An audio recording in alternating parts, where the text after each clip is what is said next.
Hey, thanks for tuning in. We actually just finished the live recording and found out that due to technical problems, the first 5 minutes of it was not recorded. So if you're listening online, apologies. You fast forward, I guess, to 4 minutes and 59 seconds or whatever, and enjoy the show with Vanessa Bertozzi and Melissa Everett. The opposition is trying to chip away at the solutions and undercut them, their validity, but they're not denying. Nobody's really denying climate anymore. I don't know. What do you think, Melissa? I think so. I mean, I was at a big Pattern for Progress, event with all the county executives speaking, and Adam Bosch asked the question of all of them. At the very end, what are you seeing about climate change? We got some floods, we got some expenses, and they just all ticked off their answers. It was very matter of fact. To what Vanessa said, every community, we're slogging out. Town of Poughkeepsie, I was at a town board meeting a week or so ago. They've had a moratorium on battery storage installations, and there are companies wanting to set them up near the grid to help, instead of a natural gas peaker plant that we know is polluting and causing asthma, battery storage is the alternative. And, there were just folks with uninformed questions about fire safety, which is a good thing to pay attention to. But, But there's also accidents that happen with natural gas where people die, and there's then there's the everyday pollution. So it's like, or I have people who are like, well, isn't buying an electric vehicle even worse for the environment because of the all the metals that go into being mined for those? And that's a valid concern, and everyone's concerned about that. We're working on recycling technologies for the batteries, but what are you comparing it to? If you're comparing it to internal combustion engine that runs on gas or diesel, think about all of the resources that go into that, and all the land use and all the damage that it does to air quality. So it's valid to have concerns, but what are we comparing it to? Well, when you do the math, an electric car uses about 20% of the energy to manufacture it. Don't quote me on that exactly, but it's, it pays the energy that's consumed in manufacturing it. I think is paid off within 7 years, and the car lasts way longer. And that's the energy to manufacture the car and the battery. Yeah, exactly. But as you mentioned, people have these ideas about the batteries that they're extracted from poor countries with child labor or whatever. That's just a horror show. Yep, to get and that that's out of all your true. car. Whether it is, that's also true for oil, and it's also true for the batteries in your conventional car. The good news is the battery industry has been figuring out how to recycle batteries and extract the materials out of existing batteries to use again. And the Inflation Reduction Act incentivizes batteries produced in the United States, and the recycled materials fall into that.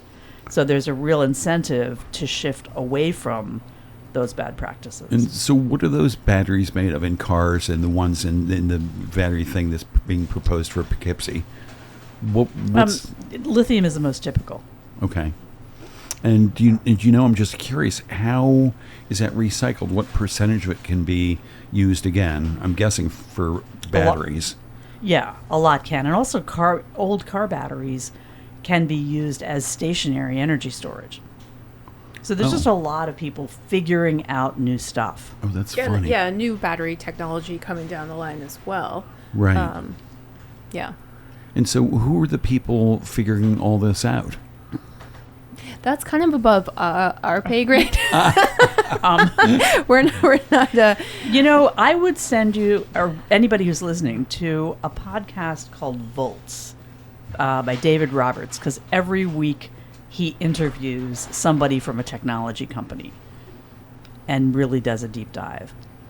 Okay. So a lot of it is in Europe, some of it is other places, but increasingly in the last 4 years, we have established a base for manufacturing and technology in the good old U.S. Right. So you too, I'm guessing, go out and give a lot of talks to people. You said people, uninformed people asking questions about this and that. Are people becoming a lot better educated about what they can do and what they should do and what the truth of the environment? Yeah, I mean, I think like one of the major issues that we have in New York State is old housing stock that needs to get off gas or oil for heating the homes. Mm-hmm. In our cold climate, you need to be able to heat your home. How are you going to do that without burning fossil fuels on site? And that means switching to cold climate heat pumps. And I think that technology, there was a little bit of a bump because the first wave of that technology wasn't doing well at super cold temperatures.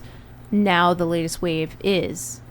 So now I think people are getting, okay, these are really great. They're a relatively easy install, and I can remove the, fossil fuel combustion component from my home, not have to pay for oil or propane or natural gas. Right. And can you tell me in a nutshell how the heat pump works?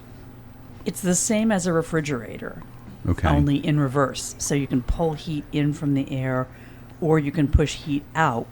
And So you they'll get function as an air conditioner. air conditioning as well as heating, yeah. Okay. They're killer air conditioners. But so they do that. What do they use? They use a refrigerant gas, and Okay. those are also bad for climate. And so it's really important that all the installers know what they're doing with those. And what is the refrigerant? Any idea the name of the gas? Oh, it's They have like ARB, yeah. this or that. That's way Right. above our pay grade. But it's not Freon, which once was the refrigerant. There's a whole suite of them, and there's work within the industry to phase into better ones. Are we nerding out here? I think we're getting pretty Yeah, in the yeah. weeds. Oh, well, we don't I'm want just- to bore people, Norm. Oh, We don't want to. please. We have 4 listeners, and they're all and they're all really- nerds too. Yes, they all Okay. are. All right, but we want to make sure that we tell them about all the Climate Solutions Week activities. Well, Yeah. let's switch to that then. Let's hear. Yeah. We'll stop nerding out on refrigerants. Yeah. But let me ask: do either of you have a heat pump in your home? Yeah. I have ground source geothermal in my house. Okay. Oh, la-di-da. And Fancy, yeah. and so that doesn't use a refrigerant. It does. Oh, it does still, the geothermal, Yeah. which is like you dig a hole down to Yeah. far enough where it's constantly 45 degrees or 50 degrees or Yeah, something. 50, 55. How Yep. far do you have to go down for that? About 300 to 400 feet, Oh, my goodness. which is the same amount down as it is to get to the top of the Statue of Liberty. Oh, wow. Yeah. That's Imagine a lot. that. Yep. So you live in the village here? Mm-hmm. And was that easy to do? The reason I have geothermal is because I was working for Dandelion, which is a geothermal firm. So they Okay. used my house as kind of like a demonstration site. Oh, And they sweet. brought in the drill and just drilled down, straight down into the yard. It doesn't take up that much, you don't have to have many, many acres because you're going straight down. Right. And then the geothermal machine, it's called a heat pump, sits in my basement, and I was able to get rid of my 300-gallon tank of oil. Wow. Yep. And, And those geothermal costs a little more upfront, but all these heat pump systems pay for themselves with lots more life left in the system. right. And they all still use electricity of some sort. Right. which So can you're come from your solar. So if you have Yeah. solar in one of these, the heat pump or geothermal, Yeah, yeah. you're like off the grid. You're well, off the. you're still hooked into the grid, but you're getting credits for the electricity that you are generating from your solar above and beyond your needs if you have enough panels. But yeah, I would say, Norm, here's a quick little primer for people who are interested in how to make their homes more eco-friendly. Yeah. You can get a free one-on-one consultation with an energy coach through New Yorkers for Clean Clean Power. Power. That's over the phone or Facebook, or FaceTime or Zoom.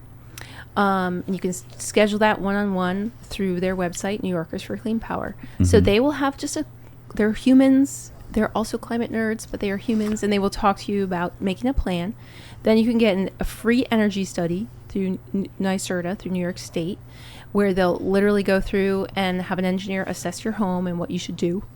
Then probably the next step is to tighten up the envelope of your building so it's more efficient in the first place. Like if you have any holes in your bucket, you want to plug that hole before you put more water in. So seal up your envelope. And then you probably want to do heat pumps or ground source geothermal. Ground source geothermal, you can get 30% off through the Inflation Reduction Act. Wow. And then once you do that, if you're able to, get solar. Because as we were mentioning, that can offset the additional electricity that you're going to be pulling for this machinery. Or get community solar. Or get, community solar. Right. And so you said it pays itself off in a few years. I calculate my air source heat pump in my little 2,000 square foot house took about 7 years to pay off, and I've had it for another 5. And, I spend, I think, under $1,000 a year for all my... my rooftop solar, my top off the oil tank a little bit, right, kind of thing. Versus what did you used to pay? It was 4 or 5. Right. I mean, it really cuts it down. Right. So it's good for the environment. It's good for the wallet. Is there any reason why people wouldn't do that? I mean, just to reiterate, with a heat pump, you get air conditioning as well as heating. So you can get rid of your, if you have window units in blaring away in the summer in your windows for air conditioning, you can get rid of those. Again, you want to make sure that you get rid of those in a responsible way, because you don't want to release the refrigerants in those into the atmosphere. Those are really bad greenhouse gases. But there's no reason not to do this. It's really and there's money out there. And so getting back to your question about Climate Solutions Week, the main event that I'm trying to get Rhinebeckers to come to is on September 22nd at Star Library from 1 to 3. I'm doing a presentation about the village's community-wide climate action plan, and I'll be sharing more information especially about the financing and the details of all these different rebates and stuff about your, this getting heat pumps, solar, and also electric vehicles. And that will also be a conversation about how do we get people aligned towards a shared goal we can all move towards for 2030.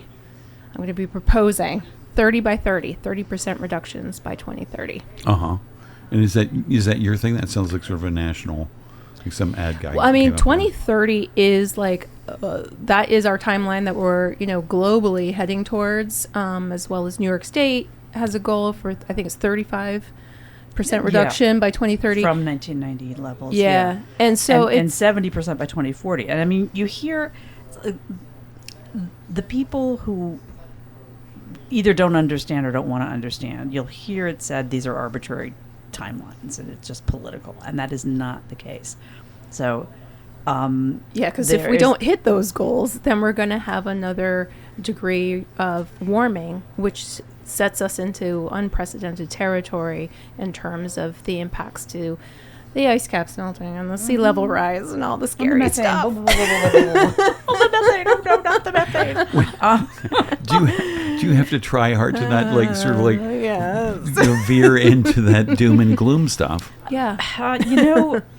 For me, I've been working on this, as has Vanessa, for a long time, and I think it was F. Scott Fitzgerald said, the hallmark of a truly superior intelligence is being able to hold two opposite ideas in your mind at the same time and retain the ability to function. And so one idea is we could be really screwed. And I don't want to belittle that idea. They call them tipping points, the self-reinforcing things like Arctic ice cap and methane and so forth. Every year the UN releases the tipping points study, and they say that out of 25, we're on track to possibly bumble into about 5 of them. Not for sure, but we're moving faster than we should. The other thing, like the other idea that I hold in mind at the same time is there is like a Renaissance level change. There is the most incredible bursting forth of creativity going on. The number of, the battery materials recycling company out in Nevada that is thermally treating all the chemical soup to extract the battery materials to reuse. There's crazy amounts of entrepreneurship. There's towns, and not just relatively comfortable towns like Rhinebeck, but, in Newburgh and Peekskill and Hudson, the amount of work being done by citizens that nobody's particularly giving permission to, and to entrepreneurs, it's stunning. Yeah, and it's not just the new technology, it's also coming back to natural processes and more traditional practices, indigenous practices that have always made sense, but our quote unquote modern life has forgotten. And so that means getting back in touch with the land, and returning to those practices like composting, and using the landscape to treat flood water, like through rain gardens and green roofs, for example. I mean, there's so many exciting things that are happening. So it does give me hope. That's good. I was standing on the walkway over the Hudson a couple weeks ago, and I was just looking down at the rooftops in the city of Poughkeepsie, and there was a block or a couple block area where about half the roofs were glazed white. And that's in New York City. They had a whole summer job creating program of glazing the roofs, and we could do that here. Because it reflects the sun.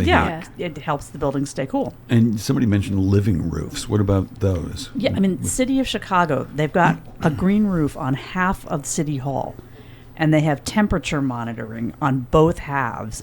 And so the green roof part is 10 to 20 degrees cooler. In the summer, yeah. And they they help the roofs to last longer. They have a cost to install. But again, it's thinking about the life cycle. Right, because the sun beating down on the asphalt is not helpful. Yeah. It degrades the shingles. Yeah. Yeah. But Melissa, you want to talk about what else other exciting events are happening? You know Climate what? Solutions Climate Week? Solutions Week. On the website, HVClimateSolutionsWeek.org, which is aligned with the website. And does that start today, Climate Solutions Week? Yes. I saw that online. Yeah. That's awesome. Yay. Are you officially launching it right here in this radio show? Yeah, we've been officially launching it in a series of events, but this is one. This is clearly the most important of them. Okay, good. Thank you so much. Yeah. All right. So, Bill McKibben, if you know the name. Yeah. He is a very prominent climate commentator, force of nature. Another superstar. He is movement. And so he will be speaking at Upstate Films on September 17th at noontime. And the last I heard, there were maybe 110 tickets sold and 30 tickets left or something. So people should go onto the Climate Solutions Week website and sign up and then get their butts there. We asked him to talk under the title, Why This is the Most Important Election in Our Lifetime. And he said, no, I'm going to talk about why this is the most important election in this geologic era. Oh, wow. I like that little twist. Yeah.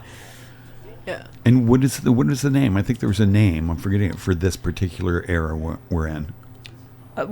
I hear the Anthropocene is one way. People will say. Yes, that's what I was looking for. It's the era that's so shaped by human decisions. But then last year in New York City Climate Week, they actually had an event called Making the Anthropocene Awesome. I love that. Did they have tote bags? And so you all have, wait, there's more stuff. I don't want to keep veering away. More stuff. So, I'd love to invite folks to come out on September 19th.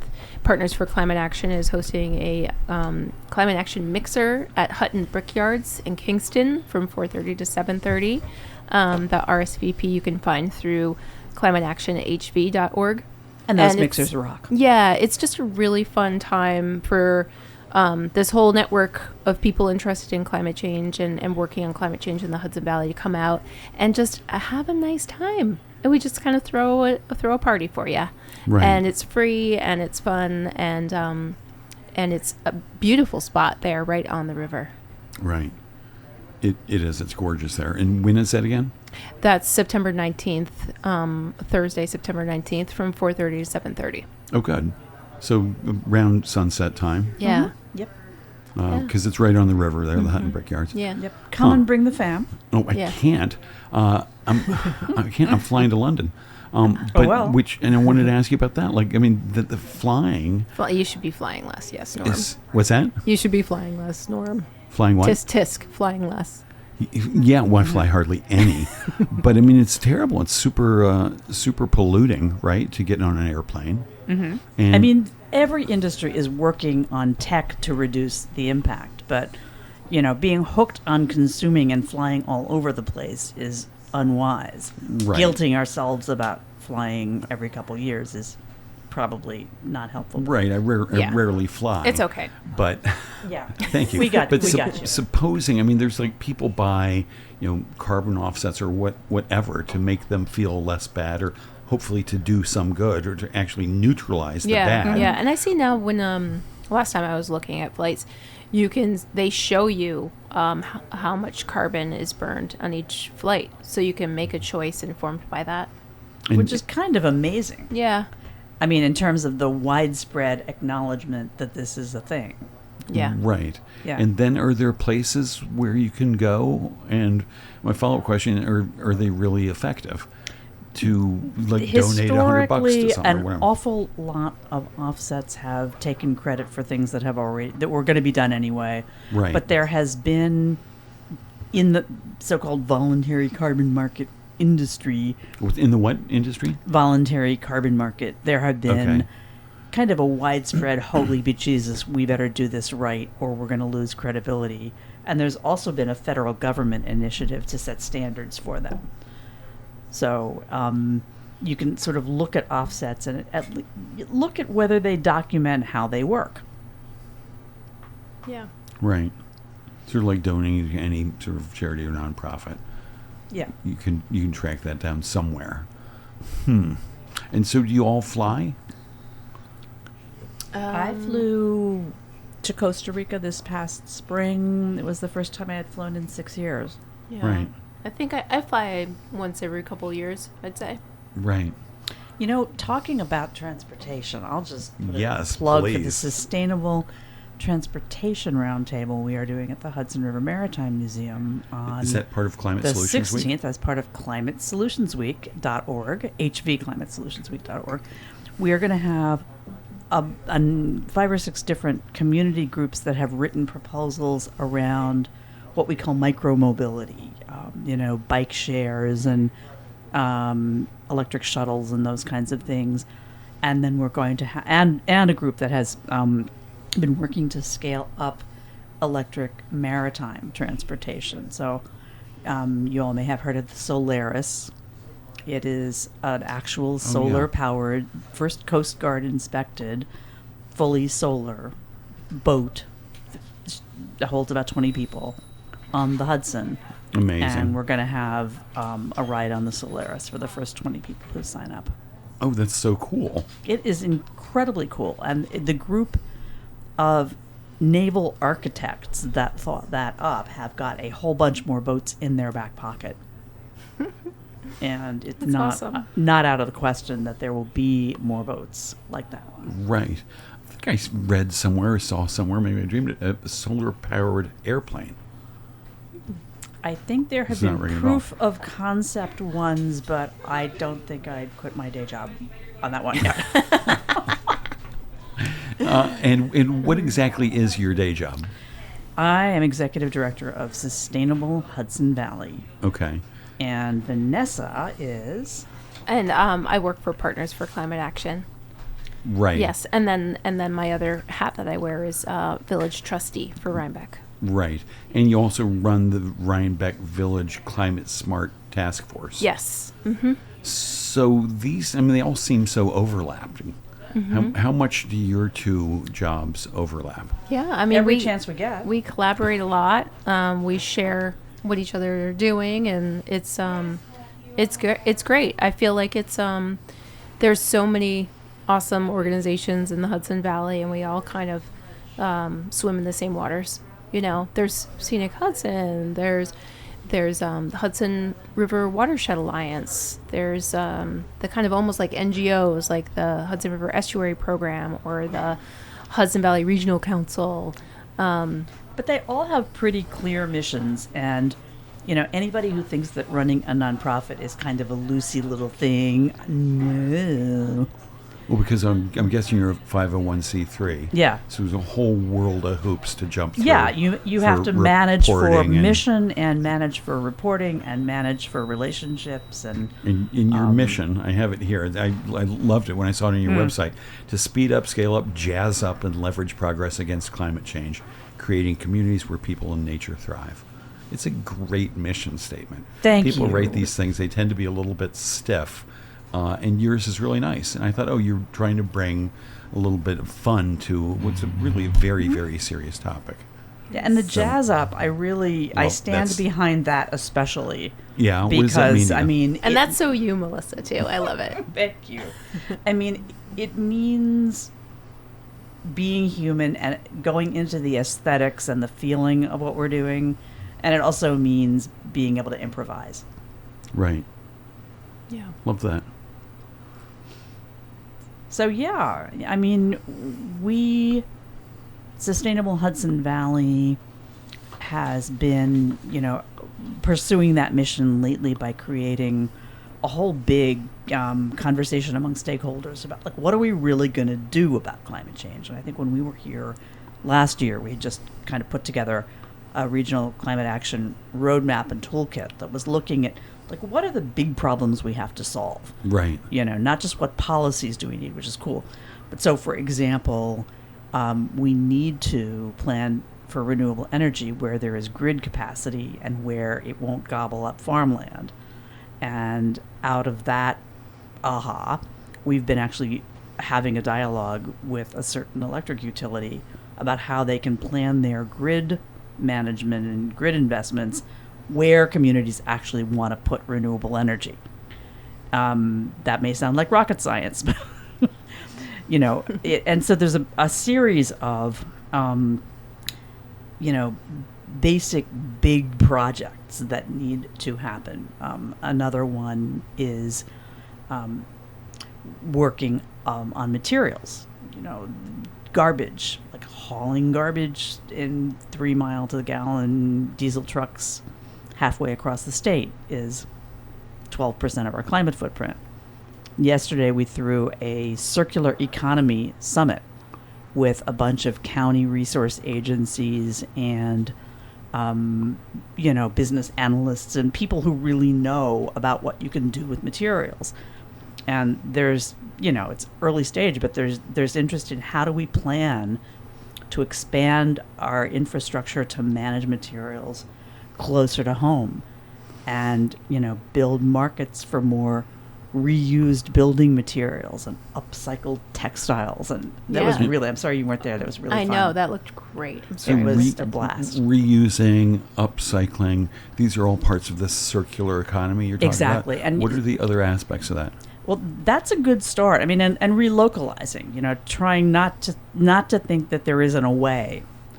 So one of our speakers, this guy Dave Bennick, who his nickname is Deconstruction Dave, and he has actually been a driving force in taking buildings apart and salvaging and reusing the contents rather than demolishing them and sending the crap to the landfill.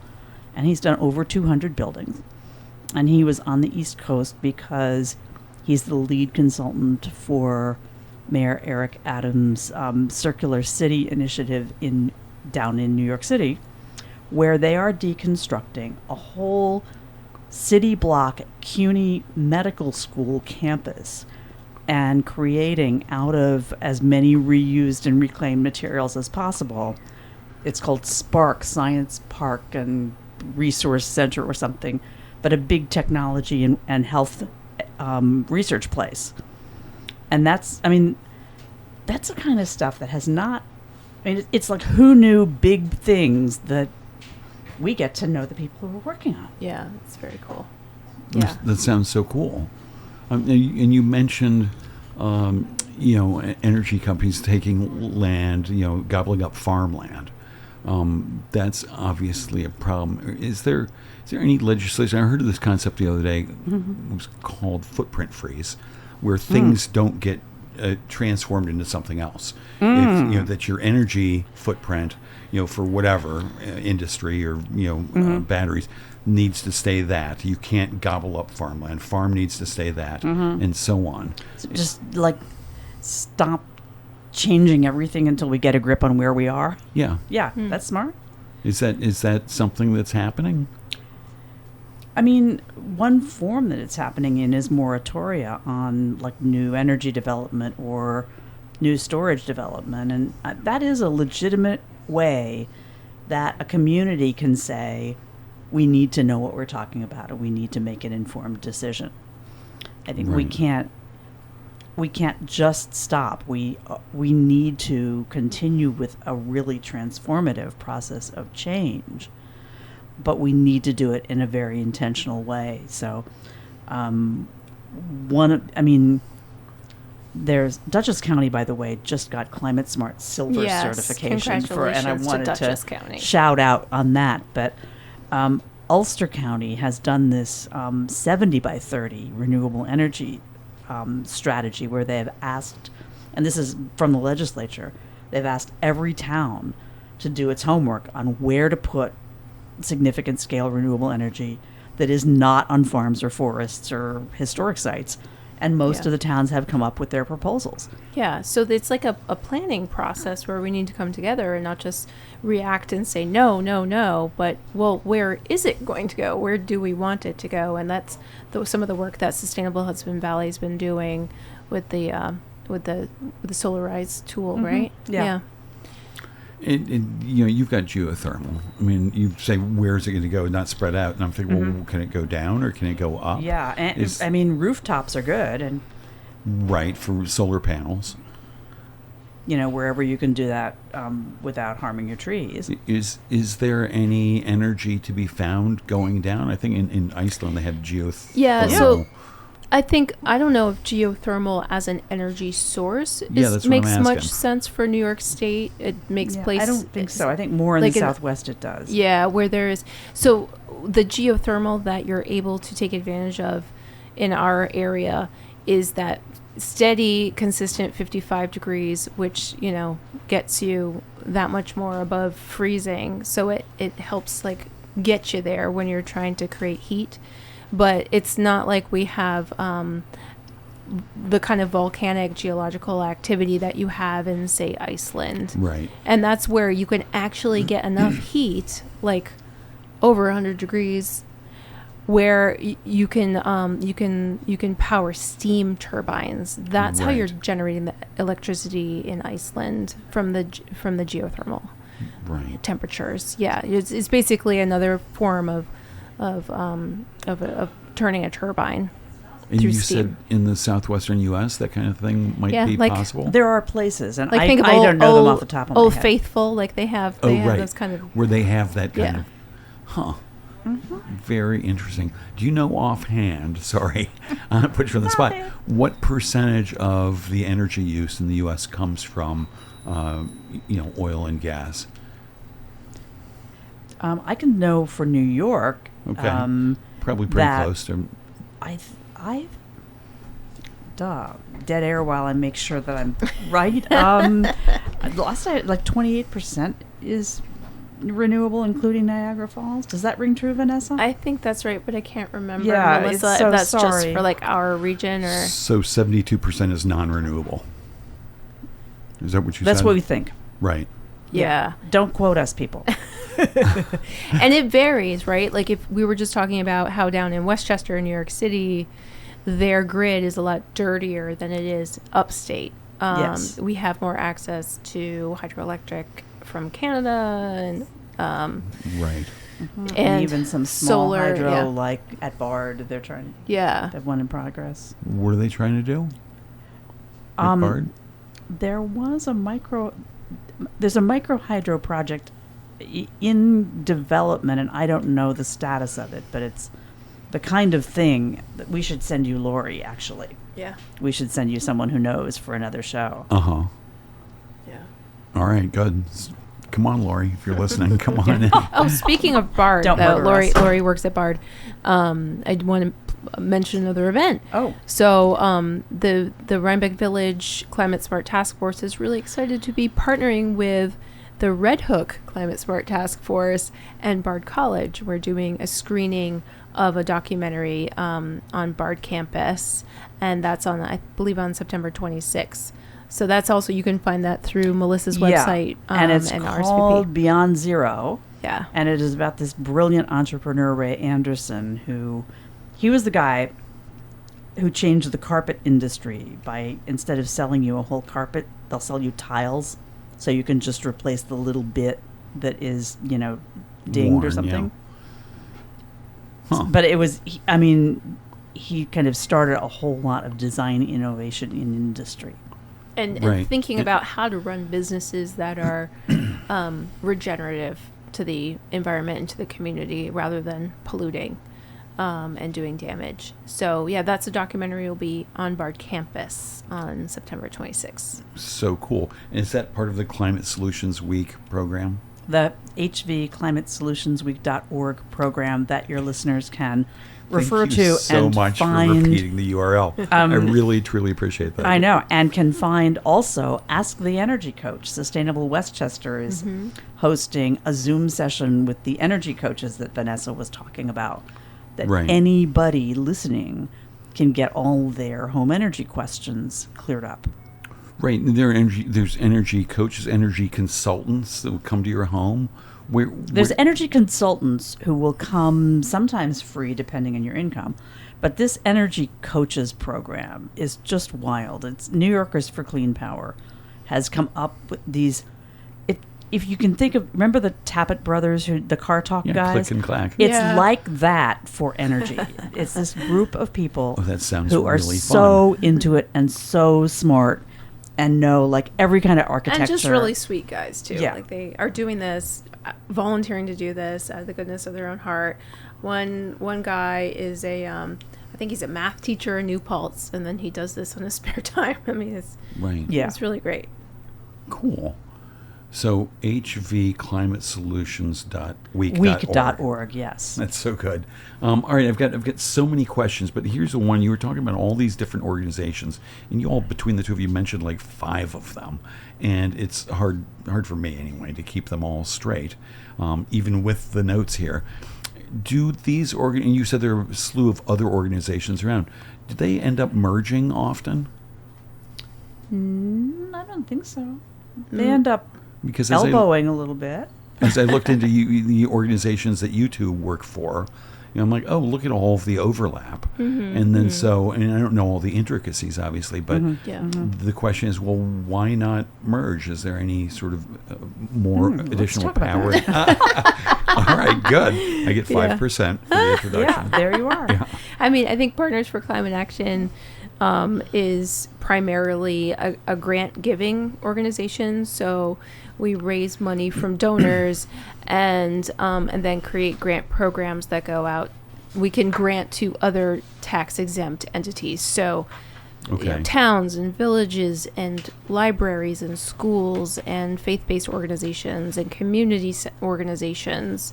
And so that's kind of our North Star is heading in that direction. And Melissa, I'll let you speak for your specialty with Sustainable Hudson Valley, but I think Melissa is like such an incredible connector with that bird's eye view of the whole shebang happening here. Yeah, and I would just say, we try to do direct positive action on the ground, implementing policy and kind of creative problem solving. Right. Is our sweet spot. Oh, God bless you both for all your work. You did Partners for Climate Action. You were just saying, Vanessa, is a grant-giving organization, and you gave a grant to Metz Hi, Matt. municipality here. which was a Germantown thing. Yeah. What was that? Yeah. For example? So, for example, the grant program that my coworker Paige and I have been running is called the Building Decarbonization Grant, and so we raised $660,000, gave out 20 grants to other nonprofits and towns and villages around the Hudson Valley. Germantown got a $5,000 grant to do an energy study of their municipal buildings. And so it's kind of like the first baby step you take on your journey of decarbonizing your buildings is understanding what your building's needs are. That's an energy study. And then, for example, we gave out a grant to Hyde Park Library, just down the way. And their grant was to have an engineer come in and come up with a proposal, a design proposal, an engineering proposal for how to upgrade the HVAC system in the library and get them off of fossil fuels.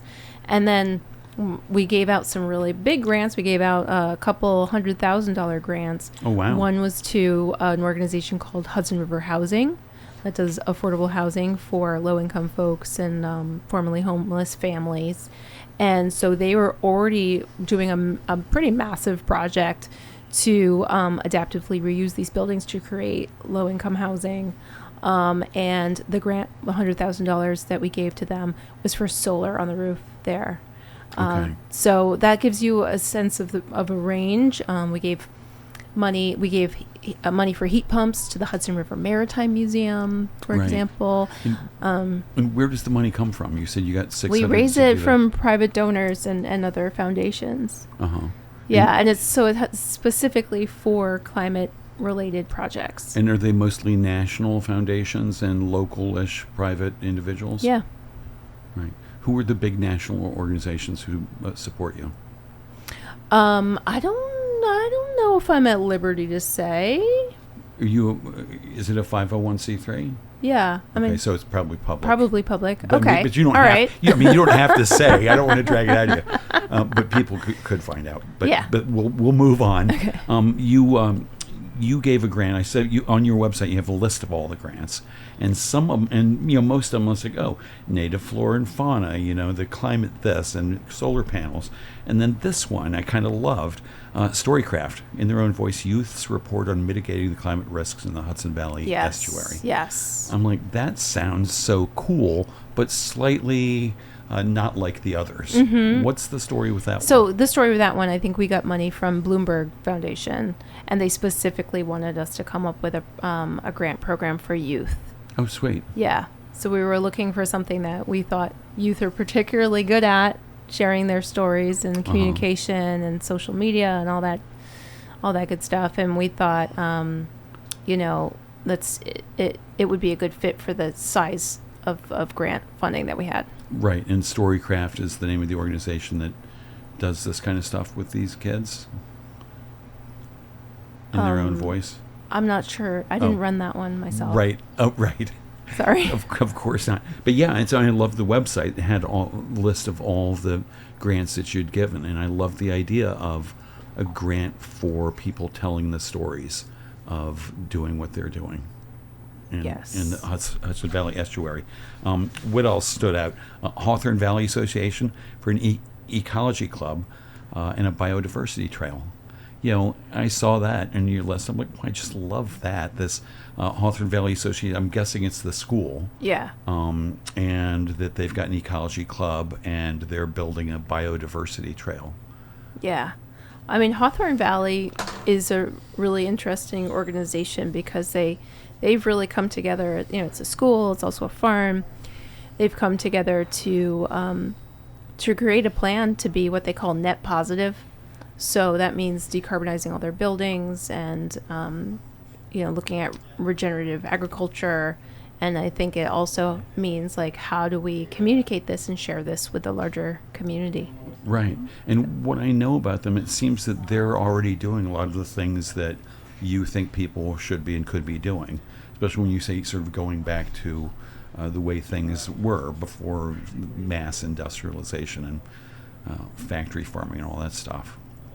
Yeah, for sure. Yeah, I think a lot of what we try to do coming on your show is to share some of these stories so people see, well, there's really inspiring stuff that's happening. Right. And it's at scale. Yeah, I mean, and it's really a useful lot. for others to see that it's possible. Well, let me ask each of you, what's the last inspiring thing that you found out about? You're like, oh, fuck, that's amazing. What a great idea that some regional group is doing. You know, I am actually very inspired by regenerative farming and work with soil. I'm kind of a half-assed gardener myself. And there is a whole universe of what's called carbon dioxide removal. Actually drawing it down using like biochar and rock dust and those kinds of things. Yeah, And that's cool. Hawthorne Valley, I think, has a demonstration of spreading rock dust on the soil with a group from Yale. But there is a movie coming out about that whole field. Lila Connors is a friend and filmmaker up in Chatham, and the movie's called Legion 44, and it's about the global movement of a lot of young people, a lot of young tech innovators figuring out, methods of absorbing carbon long-term, in soils and building materials and all Right. kinds of stuff. Yeah. Right. Yeah, I mean, I got really excited just yesterday. I was on a webinar, a Zoom, with a bunch of other climate folks in the area, and Ulster County said that they have all these sensors in all of their streams over in Ulster County, and they're trying to create like a predictive model for flash flooding. And that's actually something that we've been working on here in Little Village Rhinebeck with a collaboration with Marist environmental science students, where we have some sensors in the Landsman Kill, and they've been trying to understand how to model flash flooding. And so I connected the professor from Marist with the folks at Ulster County who were doing this work, and they're like, "Oh my God, we should get together and meet." So it's like making those connections for me is really exciting and satisfying. Right. But you happened upon that and you saw it and it's fucking amazing. But before we went on, we were talking about what's more terrifying, climate situation or AI. And you both, Yeah, AI. we were saying, thank you, the gift of AI but is that it's wouldn't AI be helpful maybe on a broad scale to Maybe. connect those the local one with thing I've heard about other people who might need them? the one thing I've heard about AI that didn't make me shudder was when I heard, oh, maybe AI can solve climate change for us and figure it out. And Why I was not? like, I'm still waiting. Or I'm waiting. yeah. Or people, I'd like to see the plan. Yeah. Are people pointing it in that direction? Somebody must be. I you'd hope think. so. There I are don't know. definitely groups talking about it, and I'm so AI phobic that I have not delved, but you can't resist it sometimes. So I think things like, predicting floods and ocean changes, and also, predicting like exactly where to find resources without, tearing up the earth unnecessarily. So we shall see. But, Yeah. Right, but you happened upon this thing in Ulster County, the sensors in the streams to predict when the floods were going to be, and there's probably thousands of people, like you around the country working on these issues, who would be thrilled also if they had happened upon that, and would also think, oh right, we were kind of wondering about doing that. Vanessa did that through NI, natural intelligence. She actually did that by being a well-networked human being and paying attention. Right. And I think what I think is a kind of a common thing between the climate situation and the AI situation is that we think we're infallible and we think we have to keep going forward with something even if it's a bad idea. And that has been true with the energy system, and I would argue it could be the case with AI, but that, Well, that's the fear. that working, the antidote to that is kind of a creativity in a spirit of humility, which is what I always like to see. I always like to be in the same room with Vanessa because she does that so well. Oh, thanks, Melissa. Well, who's you say creativity?